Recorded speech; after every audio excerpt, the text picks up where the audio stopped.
ladies and gentlemen, boys, girls, likers, dislikers, commenters, user crowds, whole subscribers, and just generally anybody who still watches these videos. Welcome back.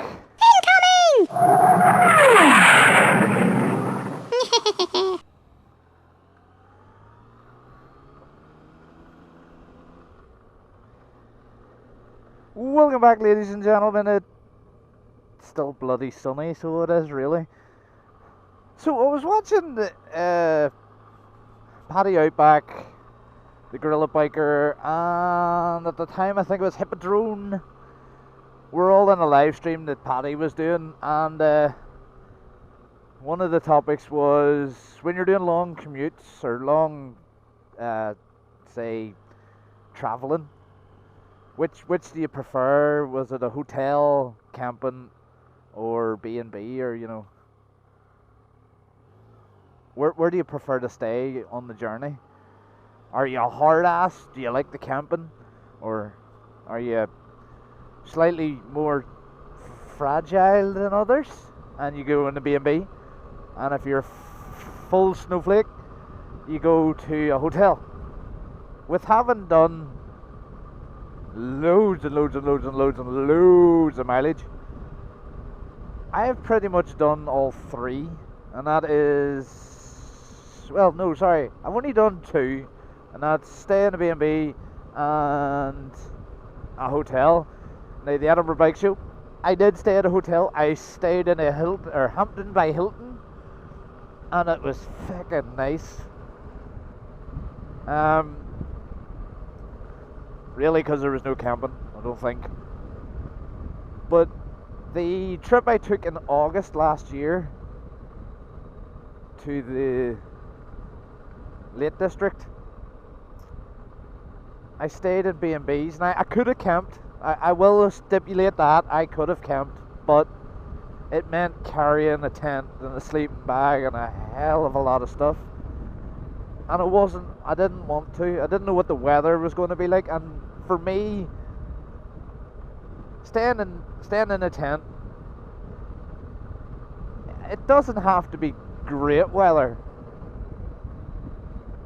It has to be decent enough. Because if you think you're going to be traveling, say you're traveling 400 miles, and then at the end of that 400 miles, you're going to be camping. So then what you do is you stick your tent up, and then the next morning when you go to get into your tent again, all your stuff is wringing wet, because it won't dry. It's not going to dry. Well, not as quickly as you think anyway. With staying in a B&B, it is a lot easier, because staying in a B&B is a lot easier because it's kind of like a base of operations,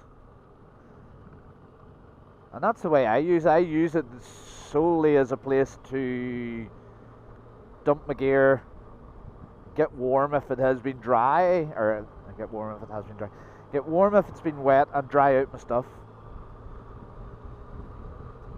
And the place in Bala was the perfect example. I actually picked it because it was out of the way. It was a wee farmhouse. It was a wee farmhouse, and it was just outside Bala itself. And it was not central to things, but I mean, like, I did the Hellfire Pass. I did what was it? What do you call it? Tornado Alley, Mac Loop. I did the Mac Loop. I did all those sort of little central places. Beckers, he gave me a whole load of places and a whole load of like routes to do, and it was brilliant. I loved every minute, and it was nice to do. I think I done one day. I did like 200-300, maybe 200-300 miles.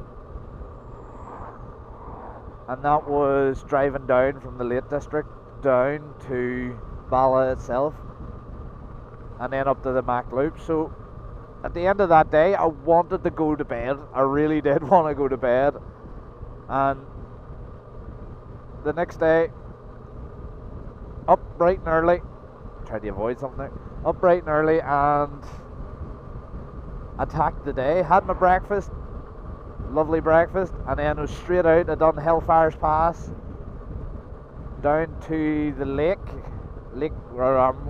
Maramway or something, and a whole load of other things, chilled out, relaxed on top of a mountain. For that trip I wouldn't have camped in Wales. It would have been a hell of a lot cheaper, yes, but it's like, it wasn't warm, but it wasn't cold, and it was raining, and it was off and on, and then it was a nice day, and then it was raining, and then, you know, it was very mixed conditions. So the possibilities of getting soaked and then having to stay in the tent were high. Playing a very dangerous game here. I'm playing petrol light roulette again. So hey, it's actually working out great because I'm getting like 200 miles a tank of petrol. Dumb bitches in a car.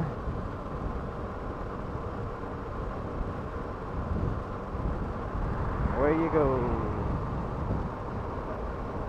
Oh, you're so hard, your little Seat. It really entertains me, kids in cars, and they are really kids because of the mentality of it. So what I want you to do in the comment section down below, tell me what you think. What if you were going for a long trip, what would you do? Would you take a hotel? Would you know, get a wee B&B? Or if there was camping in the area that you were going to a long distance away, would you camp? Be interesting to know, because I mean it is one of those things. I think it's all down to personal preference, really. Don't forget to like, comment, and if you haven't already, subscribe. It doesn't take much, and I just gotta keep them coming. Don't forget, keep it lit, and if you can't keep it lit, book a hotel. They're a lot easier on the ass.